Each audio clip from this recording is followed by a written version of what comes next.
அண்டம் முழுதும் ஒன்றினுள் அடக்கம். அதுவே ஆனைமுகமெனும் ஓங்கார விளக்கம். சுழலும் கோள்கள் அவன் சொல் கேட்கும். அவனை தொழுதால் போதும் நல்லதே நடக்கும். ஆனைமுகனை தொழுதால் நவக்கிரகங்களும் மகிழும்.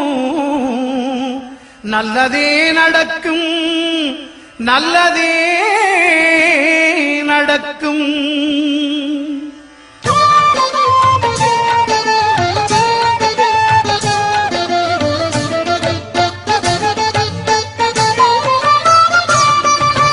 ஒன்பது கோளும் ஒன்றாய் காண அங்கு கற்பகம் என்னும் கடவுளின் மெய்யில்